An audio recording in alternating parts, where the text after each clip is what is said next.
تو ویدیوی امروز قراره در مورد قتل ناموسی صحبت کنیم. پرونده عجیب که مکالمات ضبط شده اون واقعا مو به تن آدم سیخ میکنه و دلیل اینکه این پرونده رو انتخاب کردم همین مکالمات بود. خب بدون معطلی بریم سراغ ویدیوی امروز.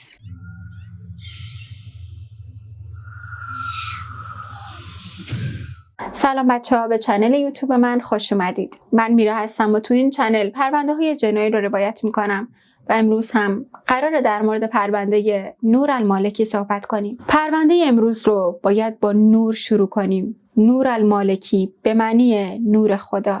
دختر و اولین فرزند سیهام و فالح که تو بحبوحه عراق جنگ زده دوران صدام حسین به دنیا آمد. دوران تاریکی که باعث شد خانواده المالکی خاک آبا اجدادشون رو رها کنن و به آمریکا پناه ببرن. کشوری که تبدیل به خونه ابدی اونها شد. یه خانواده 7 نفره مهاجر که سعی داشتن تو دل یک کشور خارجی خونه‌شون رو به بخشی از خاک عراق با مرزهای غیر قابل نفوذ تبدیل کنن. البته بهتره بگم پدر خانواده فالح سعی داشت، چیزی که نور به عنوان عضو شورشی خونه نمیتونست قبول کنه. نور تو آریزونا بزرگ شده بود، جایی که دخترها شلوار جین میپوشیدن، به ظاهرشون توجه میکردن، عکساشون رو تو مای اسپیس و فیسبوک به اشتراک میذاشتن و با دوستاشون به کافه میرفتن. جایی که آزادی حق مسلم هر شخصی محسوب میشد. نور هم سعی داشت مثل تمام همسن و سالهای خودش بخشی از جامعه‌ای باشه که از 4 سالگی تو اون بزرگ شده. یه دختر سرزنده، پر انرژی و اجتماعی که با تقلید صدای بازیگرا دوستاشو به خنده وامی داشت. عاشق سریال قهرمانان بود و تیشرت‌های گشاد با عکس کاراکترهای مورد علاقه‌شو میپوشید. ویژگی‌هایی که اونو در ظاهر شبیه نوجوان‌های آمریکایی کرده بود و متاسفانه فقط در ظاهر. در باطن اما تو دل مرزهای خیالی که پدرش ساخته بود، خونه‌ای که از دید اون جزوی از خاک عراق محسوب میشد، همه چیز فرق داشت. نور تو اون کشور کوچیک به اسم خونه همچنان یک مسلمان معتقد بود. عربی رو مثلث صحبت میکرد و هر روز قرآن میخوند. خونه‌ای که از بیرون چیزی کم نداشت. یه خونه تمیز و مرتب تو منطقه آروم از فنیکس به اسم پارادایس ویو. محله‌ای که اسمش بهشت بود. اما تو خونه خانواده المالکی پشت درهای بسته برای نور با جهنم هیچ فرقی نمی‌کرد. اون فقط دختر اول خانواده نبود. نور حکم بازوی کمکی مادر رو داشت. 6 خواهر و برادر کوچکتر که مراقبت و نگهداری از اونها همه بر عهده نور بود. اون بود که برای بچه‌ها غذا درست می‌کرد، لباساشون رو می‌شست و حتی اونا رو به مدرسه می‌رسوند. در واقع باید گفت که نور داخل اون خونه بیشتر از این که یک نوجوان باشه، یه مادر بود. فالح پدر خانواده تو اواسط 50 سالگی همچنان به عنوان یه راننده کامیون مشغول به کار بود و بیشتر تایمش رو تو جاده سپری میکرد. اما خب این غیبت‌های گاه و بیگاه باعث نشد که فالح از خانواده غافل بشه، یا بهتر بگم از نظارت دائمی روی اعضای خانواده غافل بشه. یه مرد عصبی و زودجوش که با وجود سالها زندگی تو دنیای غرب همچنان باورهای کشور زادگاهش رو حفظ کرده بود. باورهایی که به اون اجازه میداد به جای بچه‌ها، به خصوص دخترهای خانواده، تصمیم بگیره و اونا رو جزوی از دارایی خودش بدونه. دارایی که طبق باورهای اون باید مراقب بود خدشه‌ای بهش وارد نشه تا با سربلندی اونو تحویل مردی بدی که خودت انتخاب کردی. اون معاشرت دختراش با پسرها رو حرام میدونست. آرایش کردن، لباسای تنگ پوشیدن، عکس گذاشتن تو دنیای مجازی و داشتن دوست پسر همه رو بی‌ناموسی تعبیر میکرد. مفهوم سنگینی که مثل یه سایه شوم رو زندگی نور افتاده بود و اونو آزار میداد. نور رویاهای خودشو داشت، رویاهایی که عقاید پدر اجازه رسیدن به اونها رو نمیداد. اونم مثل تمام همسن و سالاش دوست داشت خودش طرز لباس پوشیدنش رو انتخاب کنه. مثل تمام همسن و سالاش بدون ترس با آرایش از خونه بیرون بره و با همکلاسی‌های پسرش صحبت کنه و خودش برای آیندهش تصمیم بگیره. آینده‌ای که تو اون تنها هدف ازدواج نباشه و اگر هم روزی قرار بر ازدواج بود با عشق ازدواج کنه، نه اونطور که پدرش میخواست کاملا سنتی با شخصی تو عراق.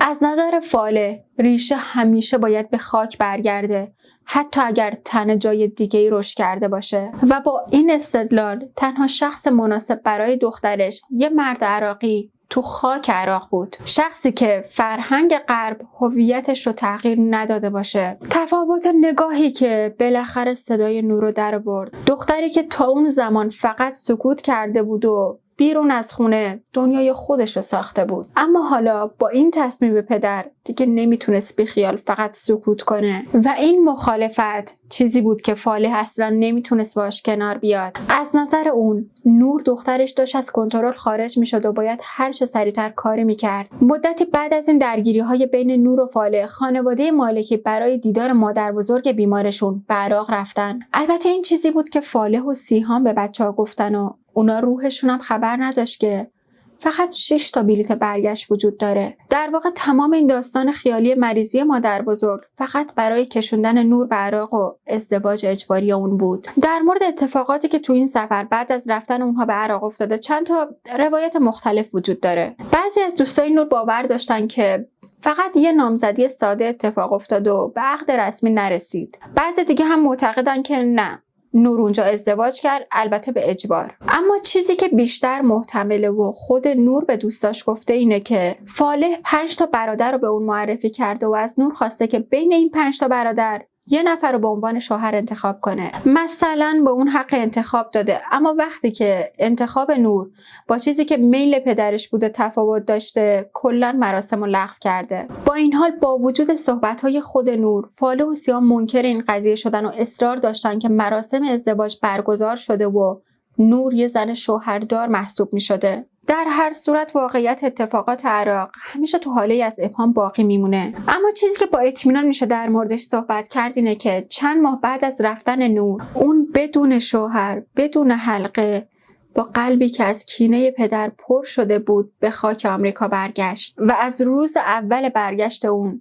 خونه تبدیل به یک میدون جنگ شد. نور دیگه قصد نداشت جلوی پدرش کوتاه بیاد و اونم نمیتونست با این موضوع کنار بیاد. از نظر فالح، نور با ترک عراق و برگشت بدون اجازه تصمیمات اونو زیر سوال برده بود و حالا هم برای اینکه دوباره این بچه سرکش رو زیر سلطه ببره و بهش یادآوری کنه که رئیس کیه، حاضر بود تا هر جا که نیازه پیش بره. و اگر براتون سواله که تو تمام این داستان و درگیری ها مادر نور سیهان چه نقشی داشت، باید بگم تقریبا هیچی. اون برای شرکتی تو کالیفرنیا کار میکرد و وظیفه داشت سربازهای آمریکایی رو برای مواجهه با تفاوت فرهنگی خاورمیانه آماده کنه. یعنی کاری که به شکل خیلی طعنه‌آمیزی نتونسته بود تو خونه خودش اجرا کنه، کنار اومدن با یه فرهنگ متفاوت. در هر صورت این کار تمام دنیای سیهان بود و کوچکترین اهمیتی به درگیری‌های خونه و شرایط بچه‌ها نمیداد. در واقع میتونم بگم تربیت بچه‌ها رو به شوهرش واگذار کرده بود و خودش بیرون از گود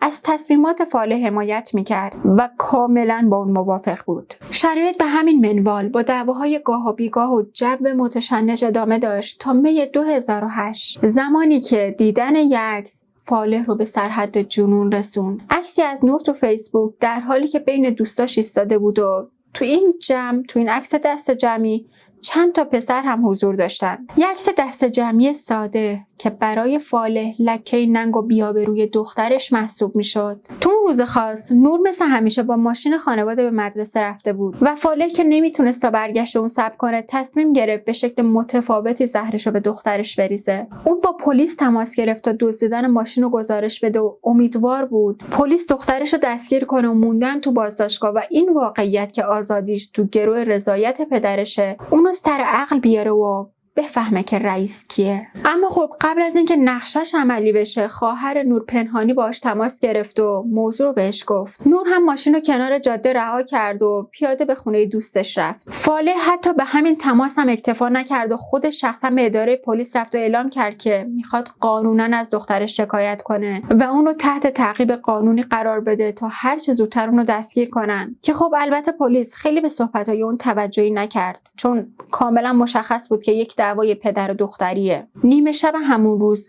نور با دوستش تماس گرفت و زمزمه وار با صدای لرزون در حالی که پس زمینه صدای فریادهای پدرش به گوش میرسید از اون خواست که هر چه زودتر خودش به اونجا برسونه و به محض رسیدن نور با لباس خواب و صورت خونی در حالی که توی دستش کیف دستی و توی دست دیگه‌اش کاغذ کادویی بود از خونه بیرون پرید و پدرش هم پشت سرش خارج شد. اما قبل از اینکه به اون برسه نور خودش از شیشه عقب ماشین به داخل پرت کرد و دوستش هم سری گاز گرفت و از اونجا رفت. نور اون شب و تو خونه همون دوستش گذروند و فردای اون روز با پلیس تماس گرفت و از اونها خواست که تا خونه‌شون همراهیش کنن تا بتونه وارد خونه بشه و وسایلشو برداره. نه به خاطر اینکه کلید نداشت یا نمیتونست بره داخل، نه، اون از پلیس کمک خواست چون جرئت نداشت دوباره به اونجا بره و حضور پلیس جلو اقدام بعدی پدرشو میگرفت. مدتی بعد از این اتفاق با کمک دوستاش آپارتمان اجاره کرد و توی رستوران مشغول به کار شد تا از پس هزینه‌های خودش و اجاره خونه بر بیاد. همزمان به تحصیلش هم ادامه میداد و همین زندگی ساده با استقلال کوچیکی که به دست آورده بود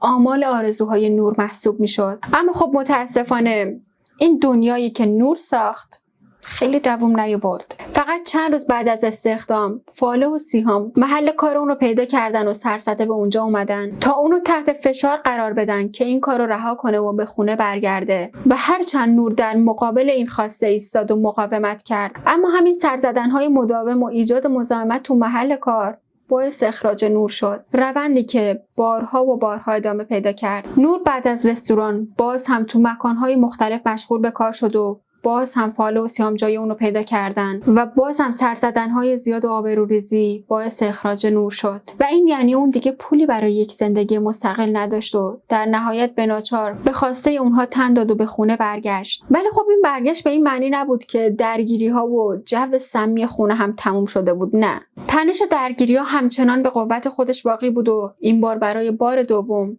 نور طاقتش تموم شد و خونه رو ترک کرد. اون که میدونست خانواده‌اش بهش اجازه نمیدن سر کار بره و همون روند قبل اخراج‌های مکرر دوباره تکرار میشه، برای اینکه مجبور نباشه اجاره خونه پرداخت کنه به خونه یکی از اقوامشون رفت و متاسفانه مدتی بعد دوباره به خونه برگشت. حالا چرا؟ چون سیهام توی یکی از سرزدن‌های تکراری برای برگردوندن نور به خونه تو خونه همین فامیلشون دعا گذاشته بود و به محض رفتن اون خانواده‌ای که به نور پناه داده بودن دعا رو پیدا کردن و دختر بیچاره خجالت زده و سرفکنده به خونه برگشت تا فقط خودش قربانی این درگیری‌ها باشه و بیشتر از این شرمنده نشه و باز هم درگیری و فشارهای پدر دوباره شروع شد. صبح یکی از روزهای گرم تابستون عامل کلاف همسایه خانواده المالکی که اونو خانواده‌اش هم از عراق مهاجرت کرده بودن مثل همیشه زودتر از بقیه اهالی خانواده بیدار شد و همونطور که کنار پنجره وایساده بود و قهوه می‌خورد چشمش به یه ماشین روبروی خونه افتاد. ماشین خانواده مالکی. عامل که کنجکاو شده بود از خونه بیرون رفت و با دیدن نور که با صورت کبود داخل ماشین پاهاشو بغل کرد و به خواب رفته بود حسابی جا خورد. عامل که اصلا انتظار چنین صحنه‌ای رو نداشت به شیشه ماشین ضربه زد و نور رو از خواب بیدار کرد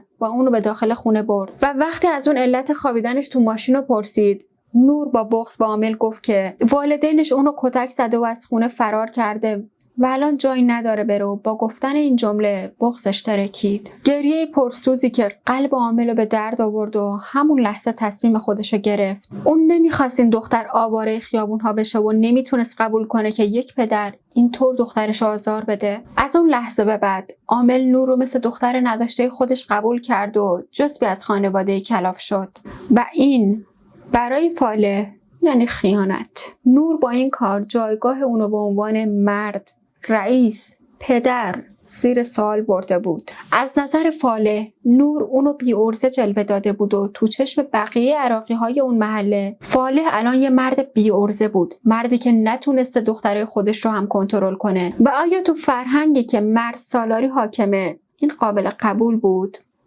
نه.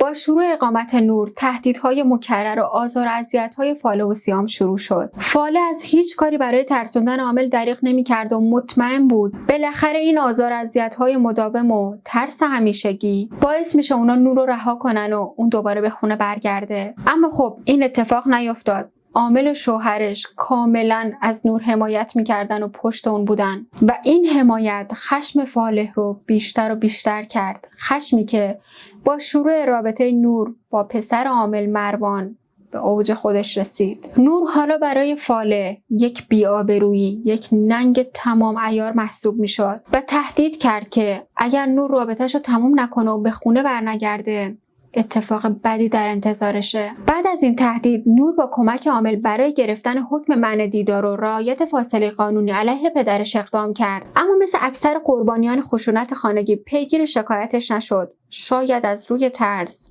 شاید هم از سر امید به درست شدن شرایط و خاطرات محوی که به اون یادآوری میکرد شخصی که الان اینطور آزارش میده پدرشه. نور هنوز هم تو گوشه از قلبش فالح پدرش رو دوست داشت، اما خب یه دوست داشتن یه طرفه. برای فالح ناموس خیلی بالاتر از عشق پدری بود. مدتی بعد از اقامت نور، فالح و سیام بدون اطلاع قبلی به اجبار وارد خونه شدن و نور به محض اینکه اونها رو دید به سمت اتاق خواب رفت و در پشت سرش قفل کرد. سیهام و فالح هم بدون توجه به خانواده کلاف به سمت در رفتن و با داد و بیداد سعی داشتن در رو بشکنن و وارد اتاق بشن. شوهر عامل که این صحنه رو دید سریع به سمت تلفن رفت و با 911 تماس گرفت. سیهام و فالح هم که متوجه تماس شدن وحشت زده به سمت در خروجی رفتن و از خونه فرار کردن. بعد از این اتفاق آزار و اذیت‌های فالح دیگه به اوج خودش رسید. مدام جلوی خونه عامل پیداش میشد، اطراف خونه پرسه میزد. هم خودش هم سیهام هر روز بیشتر از 10 بار با خونه خانواده عامل تماس میگرفتن و مزاحمت ایجاد میکردن. شرایطی که بالاخره صدای شوهر عامل رو در آورد و با فالح روبرو شد. اون از فالح خواست که دست از سر نور برداره و به اون گفت که اینجا آمریکاست و این آزادیه که ما داریم، بهتره باش کنار بیای. بعد از این مکالمه دیگه هیچ خبری از فالح نشد و به نظر میرسید که اون بالاخره بیخیال این ماجرا شده و نور و خانواده عامل میتونن یه نفس راحت بکشن. اما خب این فقط آرامش قبل از طوفان بود. 20 اکتبر 2009 نور و عامل برای یک سری کارهای اداری به دفتر خدمات اجتماعی سر زدن و بعد از اینکه نوبت گرفتن منتظر روی صندلی راهرو نشستن که همون لحظه در ورودی اداره باز شد و فالح وارد شد. با ورود فالح نور با دستای لرزون اولین پیامو برای دوستش ارسال کرد. رفیق، بابام اینجاست، تو اداره رفاه. در ادامه پیام دوم رو برای صمیمیترین دوستش اشنا خان فرستاد. رفیق، خیلی میترسم، توی اداره رفاه، اما حدس بزن کی وارد شد؟ بابام، از ترس دارم میلرزم. اشنا هراسون پرسید تو رو دید؟ نور هم جواب داد درست کنار دره، اصلا نمیتونم برم بیرون، دارم مثل دیوونا میخندم، از این حالتی که بهم دست میده متنفرم. در جواب اشنا به اون گفت که وای عجب موقعیت ناجوریه، اصلا این پدر و مادر چشونه؟ نور هم پیام بعدی رو ارسال کرد. بابام یه آدم کنترلگره، واقعا هیچ کس مثل اون شیطان نیست. اون طرف ماجرا عامل هم متوجه فالح شده بود. دید که اون شماره از دستگاه گرفت و بی حرکت روبروی اونها نشست و شروع به صحبت با تلفن کرد. فالح تو همون مدت انتظار با چندین و چند نفر تماس گرفت. اول پسر بزرگش علی، بعد پسر عموش جمیل المالکی و در آخر با همسرش سیهام. 5 دقیقه مکالمه ممتد و تو تمام این 5 دقیقه یک لحظه هم چشم از نور بر نداشت و بعد از پایان مکالمه بدون هیچ حرفی سالن رو ترک کرد. نیم ساعت بعد از رفتن فالح بالاخره نوبت عامل رسید و جلو رفتن کارهای اداری رو انجام دادن، فرما رو پر کردن و از سالن اداره خارج شدن و به سمت پارکینگ، جایی که ماشین پارک شده بود، رفتن. عامل که همچنان احساس خوبی نداشت و اضطراب و ترس وجودش رو گرفته بود، با قدم‌های تند به سمت ماشین میرفت و فقط دوست داشت هر چه زودتر از اونجا دور بشن. اما با رسیدن به ماشین تمام بدنش یخ کرد. کلید داخل ونجا مونده بود و درها هم قفل بود. عامل که اضطرابش بیشتر شده بود سریع با مروان تماس گرفت و از اون خواست که هر چه زودتر کلید یدک ماشین رو از خونه بیاره. اما خب مروان تو بهترین حالت ممکن تا 20 دقیقه دیگه به اونجا میرسید. عامل که جرأت تکون خوردن از کنار ماشین رو نداشت از نور خواست که همینجا بایستن تا مروان بیاد. اما خب نور نظر دیگه ای داشت. اون که با دیدن حال عامل دوباره دلشور سراغش اومده بود، از اون خواست که به رستوران مکزیکی نزدیک اداره خدمات اجتماعی برن تا بین جمعیت باشن و خطر کمتری وجود داشته باشه. عامل هم قبول کرد. تو امتداد پارکینگ به راه افتادن و از خیابون رد شدن و دقیقاً لحظه‌ای که به اون سمت خیابون رسیدن یه جیپ نقره‌ای رنگ از گوشه پارکینگ پیچید و وارد خیابون شد و با سرعت خیلی بالا مستقیم به سمت اونها اومد و این جیپ نقره‌ای و تصویر پدر نور فالح که تو صندلی راننده با چشمای خون گرفته و مصمم به نور زل زده بود، آخرین چیزی بود که اون قبل از بیهوشی به چشم دید. با برخورد ماشین بدن عامل نور از روی زمین کنده شد و چند متر دورتر روی بلوار افتاد. فالح هم راننده جیپ بدون لحظه‌ای توقف به مسیرش ادامه داد و از اونجا دور شد. عامل که هنوز هوشیار بود با لگن شکسته و بدن پر از زخم، نگاه کن تو رو خدا.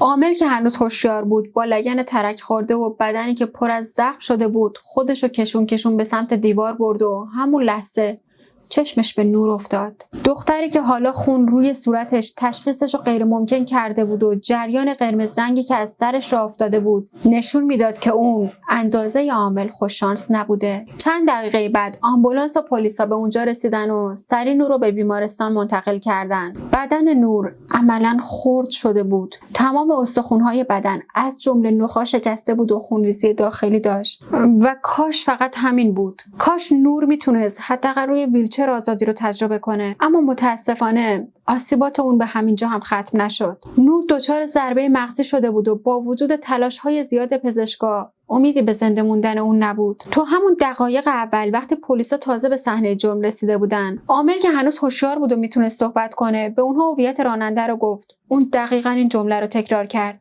فالح بود به خاطر نور. اون میخواست نشون بده که کی رئیسه. 2 ساعت بعد از وقوع حادثه پلیسا به خونه خانواده مالکی رفتن و علی پسر بزرگ خانواده در رو به روشون باز کرد. پسری که زمانی خیلی با خواهرش صمیمی بود، اما به واسطه عقاید و باورهای پدر حالا دیگه ماها بود که با هم صحبت نمی‌کردن. علی به پلیسا گفت که از زمان برگشت نور خانواده اونها دیگه مثل سابق نبوده و نور مدام بی‌احترامی می‌کرده. که وقتی پلیسا از علی پرسیدن که منظورش از بی‌احترامی چیه، اون گفت که نور دیگه به فرهنگ ما عمل نمی‌کرد.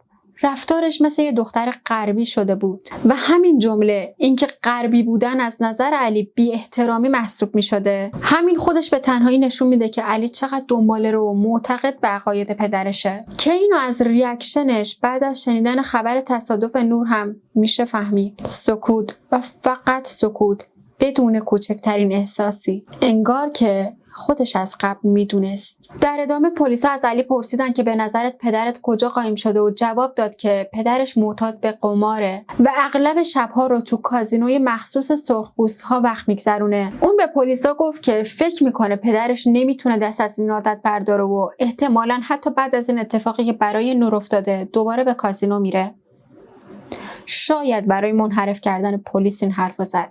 پلیسا به اون کازینو هم سر زدن، اما خبری از فالح نبود و تحقیقات برای پیدا کردن اون همچنان ادامه داشت. همون زمان فالح با برنامه‌ریزی قبلی به سمت مرز مکزیک رفته بود و با مدارک خودش از مرز رد شد. اون ماشینش رو توی پارکینگ رها کرد و به هتلی حوالی شهر رفت و از تلفن هتل با پسر عموش جمیل المالکی، سیهام و پسرش علی صحبت کرد که البته پلیس از این تماس‌ها اطلاعی نداشت. 1 هفته از فرار فالح گذشت و پلیس هنوز هم حتی 1 قدم به دستگیری اون نزدیک نشده بود تا اینکه 27 اکتبر تماسی از پلیس بریتانیا با دولت آمریکا گرفته شد. تماسی در مورد ورود مردی با پاسپورت فالح المالکی که با پرواز مستقیم از مکزیکو سیتی به لندن وارد خاک بریتانیا شده. طبق بررسی پلیس بریتانیا اسم این شخص تو لیست افراد تحت تعقیب آمریکا قرار داشت که به خاطر همین با پلیس آمریکا تماس گرفتن و بعد از تایید اطلاعات فالح تو همون فرودگاه توسط پلیس بریتانیا دستگیر و به آمریکا فرستاده شد. روز بعد 28 اکتبر هم پلیس ماشین اون رو توی پارکینگی بعد از مرز مکزیک پیدا کردن. آثار تصادف کاملا روی ماشین مشخص بود و با بررسی بیشتر چند تار مو، الیاف لباس و بافت انسانی روی سپر پیدا شد که با نتیجه آزمایش مشخص شد که تمام اونها الیاف، بافت پوستی و تار موها به نور تعلق داشته. حالا بهتره بریم در مورد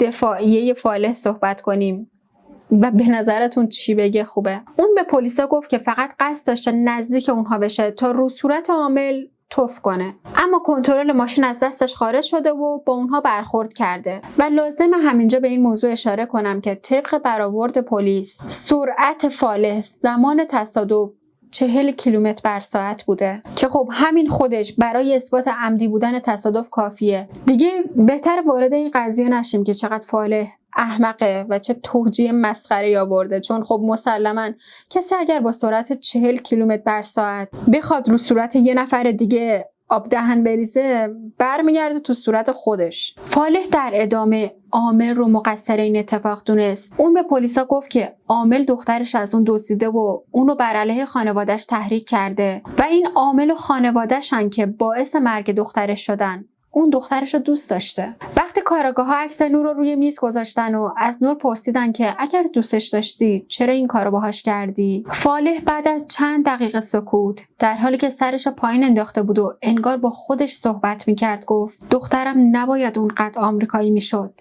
این اشتباهه. کاراگاه که از شنیدن جواب فالح شوکه شده بود از اون پرسید که اگه یکی از دوستانت یا برادرزادت یا اقوامت یه دختر نافرمان داشت چی میگفتی؟ چه توصیه‌ای بهش میکردی؟ فالح جواب داد که میگفتم یه کاری کن که آتیش خاموش بشه. کاراگاه سکوت کرد و فالح ادامه داد اگه خونت آتیش بگیره، حتی اگه یه گوشش، میذاری کل خونه آتیش بگیره یا همون آتیش کوچیک رو خاموش میکنی؟ نور همون آتیش بود. در ادامه برای اولین بار تو تمام مدت بازجویی سرش رو بالا گرفت، تو چشمای کارگاه سر زد و جمله‌ش رو تموم کرد.